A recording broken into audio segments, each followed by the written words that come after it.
Hola, buenas, soy Daniel Dowling y hoy os voy a presentar a los principales pedagogos musicales de la historia. Vale, pues en primer lugar voy a hablar de Emily Jacques Dalcroze, que fue un compositor, músico y educador musical suizo que desarrolló la rítmica Dalcroze, un método de aprendizaje y de experimentar la música a través del movimiento.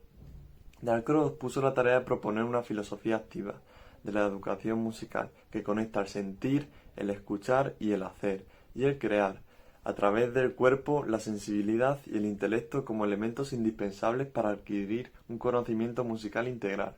El enfoque de la educación musical de Jacques Dalcroze está integrado por tres dimensiones: la rítmica, el solfeo y la improvisación. Cada una de estas dimensiones posee metas específicas, implican una filosofía a partir del cual el profesor desarrolla actividades basándose en su propio criterio. El método Dalcroze se basa en la coordinación entre los sonidos y movimientos de tal modo que la actividad corporal sirva para desarrollar imágenes mentales de los sonidos. Dalcroze fue un pionero de las nuevas metodologías pedagógicas musicales. Su método, basado en la educación del oído y el desarrollo de la percepción del ritmo a través del movimiento, en la cual se centra más en la educación infantil, y el material usado en estos ejercicios son las fichas de seguimiento de los grupos para cada sesión, un cuestionario final y las partituras de canciones infantiles y tradicionales.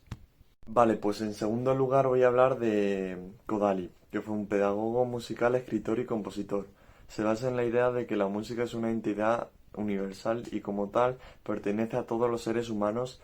Además, concede una importancia relevante al canto de piezas de la cultura folclórica, en el que vive inmerso el alumno, y considera que el inicio del aprendizaje musical ha de hacerse mediante los cantos en la lengua materna. Su método se basa en la lectoescritura, en las sílabas rítmicas, en la fononimia y el solfeo relativo. Con las sílabas rítmicas, Kodály pretende relacionar a cada figura su valor con una sílaba, con lo cual obtiene cierta sensación fonética y una relativa agilidad o lentitud en el desarrollo de las diferentes fórmulas rítmicas y su contexto global. Y algunos de los materiales que usó Kodály fue cantar, jugar y bailar de memoria en una cantidad de juegos tradicionales, rimas infantiles y canciones infantiles.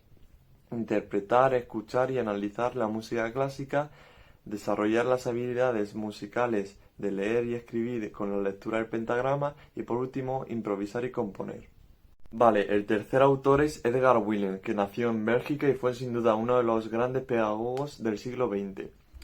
Edgar Williams a su vez presenta un sistema pedagógico en el que destaca que el concepto de la educación musical y no el de instrucción o de enseñanza musical, por entender que la educación musical es, en su naturaleza, esencialmente humana y sirve para despertar y desarrollar las facultades humanas.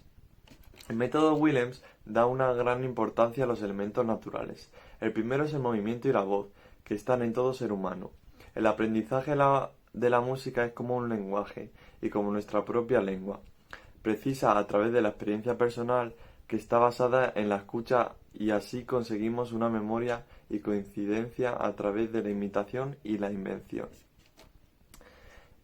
¿Cómo es una sesión Williams? Primero comenzaremos con la audición. En segundo lugar, se trabaja el ritmo, que implica una mayor actividad a través del movimiento corporal. En tercer lugar, cantamos las canciones, que son en el centro de la clase por contener todo lo anterior, la melodía, el ritmo y la armonía. Y finalmente terminaremos con el ritmo. Con todo ello desarrollaremos el sentido del tempo, además de acercar a los niños a la música de los grandes maestros. El cuarto autor es Carl Orff, que fue un compositor alemán y un principal pedagogo musical.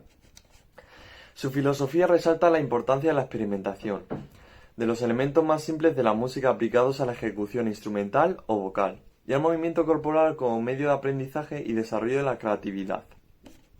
El método Orff es una estrategia pedagógica para el aprendizaje y la enseñanza de la música, basado en el uso de la voz, ya sea cantada, recitada o hablada, el uso de instrumentos o percusión corporal y la experimentación del movimiento por medio del baile folclórico o la expresión corporal creativa como una experiencia viva y real de la música, antes de aprender la notación musical o la parte cognitiva de la misma.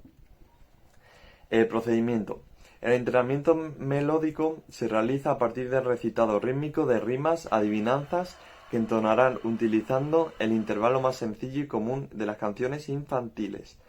El método básico de escala que se usa es la escala pentatónica, do, re, mi, sol, la, y finalmente la instrumental de Orff puede ser el carillón, el metalófono, el xilófono, el violín, el piano, el tambor o el triángulo. Vale, y el quinto y último autor es Suzuki, que fue un violinista y pedagogo musical japonés creador del método Suzuki. Algunas ideas de Suzuki son: todos los niños nacen con la capacidad de desarrollar talento. El talento no es innato, se adquiere. Y para que un niño desarrolle todo su potencial, hemos de darle las mejores herramientas posibles en el momento adecuado. Suzuki se dio cuenta de que la enorme capacidad que tienen los niños a una temprana edad para aprender, absorber, para imitar y para adaptarse a todo aquello que se encontraba en su entorno, y también de la eficacia de este método natural de aprendizaje. El método Suzuki es un sistema de enseñanza musical especializado para aprender a tocar un instrumento a partir de la edad de 3 años. Es un sistema de educación integral en el que se desarrollan diversas capacidades sensitivas, neuronales y psicomotoras. Esta metodología está basada en el sistema natural de aprendizaje de la lengua materna. Finalmente, los materiales empleados son volúmenes de repertorio progresivos para cada instrumento, cada uno de los cuales lleva asociado un disco o cassette. Vale, y para finalizar, el pedagogo musical más interesante para mí es Suzuki, sin duda, porque estoy muy de acuerdo con su teoría, la cual dice que el talento es una cualidad que se entrena y que no es natural, y la cual le pone en práctica con niños de 3 años, para que vayan empezando a tocar instrumentos y que estos vayan aprendiendo a sentir y escuchar la música, que para mí es lo más importante.